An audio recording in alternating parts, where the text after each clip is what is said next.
दीपालपुर के इलाका में 11 साला बच्चे को कत्ल करके उसकी लाश को दरवाजे की चुगाट के साथ लटका दिया गया और खुदकुशी का रंग देने की कोशिश की गई। उस मासूम ने अपनी अजीजा को किसी गैर मर्द के साथ रंगरलियां मनाते हुए देख लिया था, जिसकी वजह से कत्ल की यह भयानक वारदात हुई। ना सिर्फ उसने कत्ल किया बल्कि वो उस मैयत पर बैन भी डालती रही। तमाम तफसीलात है क्या, वो बताएंगे आज के इस व्लॉग में। अस्सलाम वालेकुम नाजरीन, मैं हूं सलमान कुरैशी और आप देख रहे हैं मेरा डिजिटल चैनल। नाजरीन, हमारे मुआशरे में हवस बढ़ती चली जा रही है और ऐसे वाकयात में भी खौफनाक हद तक इजाफा हो रहा है, जो कि उकाड़ा की तहसील दीपालपुर में पेश आया। यहां पर कमर फयाज नामी शख्स जो एक इदारे में मुलाजमत करता है और उसने अपने बच्चों की पढ़ाई के लिए अपने बच्चे, बीवी और एक बेटी, ये हसीब कमर 11 साल उसका बच्चा है, उसके साथ उसकी एक 5 साल बच्ची है और उसकी बीवी सफिया बीबी को उसके घर अपने यानी अपने ससुराल में दीपालपुर में भेजा हुआ है कि बच्चे पढ़ लिख सके। लेकिन उसे क्या मालूम था कि यहां पर भी बच्चे जो है वो उनके साथ एक ऐसा खौफनाक वाकया पेश आ जाएगा।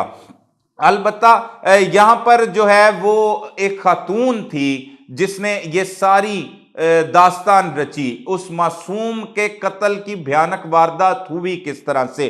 पहले तो ये जो हसीब कमर है ये 4वीं जमात का तालिब इल्म है और घर में सबसे बड़ा है। ये अचानक से अपने उसी घर में जहां पर ये रिहाइश पजीर होता है, अपने मामू के घर में दाखिल होता है तो वो देखता है कि उसकी मोमानी किसी गैर मर्द के साथ रंगरलियां मना रही है।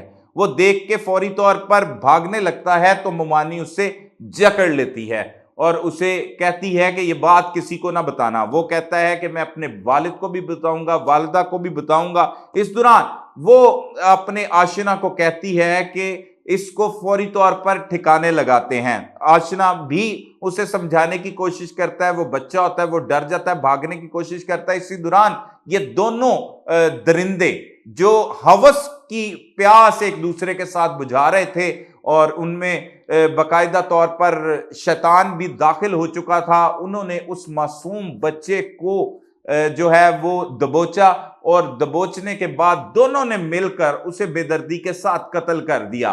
कत्ल करने के बाद उसकी लाश को उसी घर में जहां पर ये मौजूद थे वहां पर एक दरवाजे की चौगाट के साथ दुपट्टे को बांधा और बांध के गले में इसके फंदा बनाया और फंदा बनाकर उसकी लटकती हुई लाश वहां पर रख दी और उसके बाद चीखो पुकार शुरू कर दी उस खातून ने और वो चीखना चिल्लाना शुरू हो गई, बैंड डालना शुरू हो गई कि क्या हो गया, हसीब कमर चला गया, कैसे इसने खुदकुशी कर ली।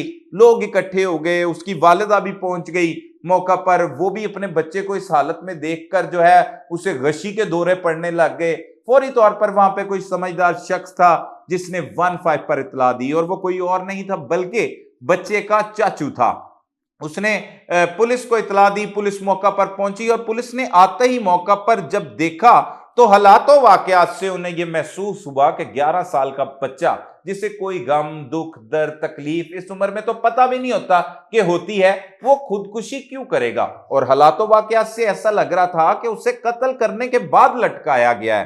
फौरी तौर पर पुलिस ने फोरेंसिक टीमों को भी तलब किया, वहां पर भारी नफरी पुलिस की पहुंची और डीपीओ जो है उकाड़ा राशिद महमूद वो भी इस वाक्य का नोटिस ले चुके थे। उन्होंने फौरी तौर पर कहा कि इस वाकये में मुलविस मुल्जमान को फौरी गिरफ्तार किया जाए। इस दौरान उसकी फोरेंसिक टीमों ने जाए वकुआ से शवाहिद इकट्ठे करने के बाद लाश को पोस्टमार्टम के लिए मुर्दा खाने मुंतकिल कर दिया और इर्द गिर्द गली में जो उबाश लोग थे, जो मंशियात फरोश थे, क्रिमिनल एक्टिविटीज में मुलविस थे, उन सबको पुलिस ने एक लिस्ट तैयार करके उनकी गिरफ्तारियां करने का सिलसिला, हिरासत में लेने का सिलसिला, तफ्तीश करने का सिलसिला उनसे शुरू किया।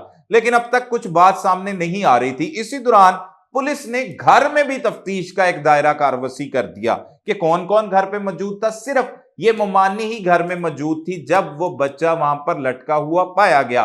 पुलिस को अब शक गुजर रहा था कि ये हो चुका है, लेकिन पुलिस ने फिर भी फौरी तौर पर तो जब तक लाश का पोस्टमार्टम नहीं हुआ, उसे वापस वर्सा के हवाले नहीं किया, सुपुर्दे खाक नहीं किया, तब तक पुलिस ने इनके घर से किसी को भी हिरासत में नहीं लिया।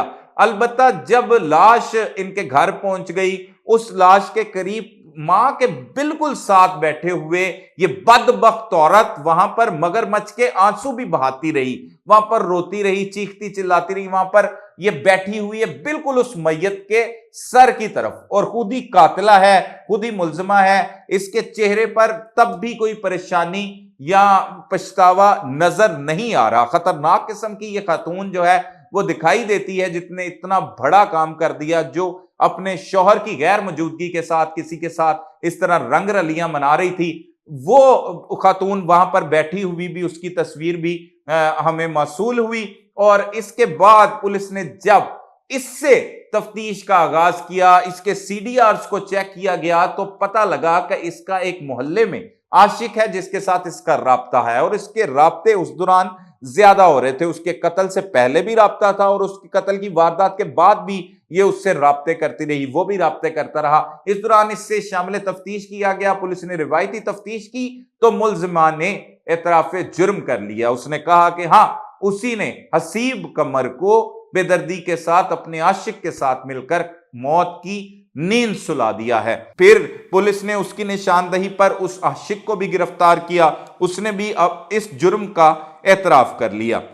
یہاں پر یہ ایک انتہائی افسوسناک واقعہ پیش آیا، جو پہلے ہرگز ایسا نہیں ہے کہ پہلے ایسے واقعات نہ ہوئے ہوں، بے تحاشا ایسے واقعات ہیں۔ ہم نے ایک پروگرام بھی کیا تھا، مریدکے کے قریب ایک وانڈو تھانہ ہے پولیس اسٹیشن، اس کی حدود میں ایک ایسا افسوسناک واقعہ پیش آیا تھا کہ ایک 13 سالہ جیٹھ کے بیٹے کو جو چچی تھی اس مقتول کی، اس نے اپنے عاشق کے ساتھ اس بچے نے دیکھ لیا تھا۔ وہ اپنے گھر کے قریب ہی ٹیوشن کے لیے گیا ہوا تھا۔ جب وہ گھر میں داخل ہوا تو اس نے دیکھا غیر مرد اور چچی جو ہیں وہ آپس میں جو ہیں وہ اس طرح کی نازیبہ حرکات کر رہے ہیں۔ اس بچے نے فوری دوڑ لگانے کی کوشش کی، اس کی چچی نے اسے قابو کر لیا، اور اس نے بھی کہا کہ میں یہ بتاؤں گا۔ پھر اسے بھی جو ہے وہ ملزمہ نے اپنے عاشق کو کہا، جو بیرون ملک سے ہی آیا تھا، کہ اس کو ٹھکانے لگا دو۔ وہ اسے موٹر سائیکل پر لے گیا اور کچھ دور گھر سے لے جانے کے بعد ایک توڑی میں اسے وہاں پر ڈالا اور جلا دیا۔ اسے پہلے گلا دبا کر قتل کیا، پھر اس کی لاش کو وہاں پر جلا دیا گیا۔ وہ خاکستر ہو گئی۔ پولیس نے پھر تفتیش کا آغاز کیا، پھر وہ چچی بھی گرفتار ہوئی، پھر اس کا آشنا بھی گرفتار ہوا۔ تو اس طرح ہمارے معاشرے میں بے حیائی بھی بڑھتی چلی جا رہی ہے۔ ایسی خواتین بھی موجود ہیں جو اپنے مردوں کے ہونے کے باوجود دوسرے مردوں کے ساتھ مراسم بناتی ہیں، اور ایسے مراسم جن میں گناہ ہو، ان گناہوں کی وجہ سے پھر اکثر اوقات نہیں، بیشتر ایسے ہی لوگوں کو ایسے ہی بھیانک نتائج کا سامنا کرنا پڑتا ہے جیسا کہ اس کو کرنا پڑا۔ اس معصوم کی تو زندگی اس نے نگل لی۔ اور دوسری طرف خاص طور پر والدین کے لیے ہمارا پیغام ہے کہ اپنے بچوں کو، کوئی بھی مجبوری ہو، آپ کو نوکری کا مسئلہ ہے، کہیں پر آپ کی ٹرانسفر پوسٹنگ ہو گئی ہے، آپ سرکاری نوکر ہیں، کچھ بھی ہیں، اپنے بچوں کو ہرگز اپنے آپ سے جدا نہ کریں۔ یہ معاشرہ اس وقت اس طرف چل پڑا ہے کہ کوئی بھی شخص اعتبار کے قابل نہیں رہا، کوئی بھی آپ کے جگر کے گوشے کو نقصان پہنچا سکتا ہے۔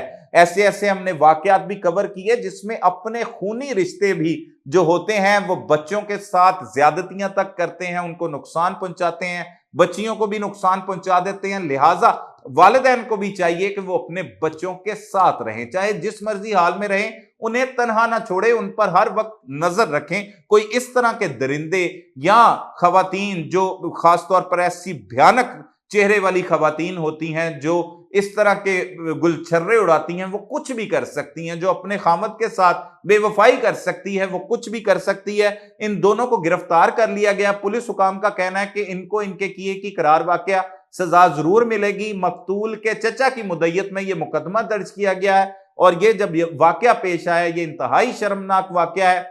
ہمارے معاشرے میں یہ ضرورت ہے، لوگوں کو چاہیے کہ دین کی طرف توجہ دیں اور اس طرح کے واقعات سے دور رہیں تاکہ ایسے بھیانک نتائج سے بچا جا سکے۔ مزید بھی جو اس حوالے سے تفصیلات آئیں گی ہمارے پاس، اس سے بھی ہم آپ کو لمحہ بہ لمحہ آگاہ کریں گے۔ تب تک کے لیے اپنے میزبان سلمان قریشی کو اجازت دیجیے۔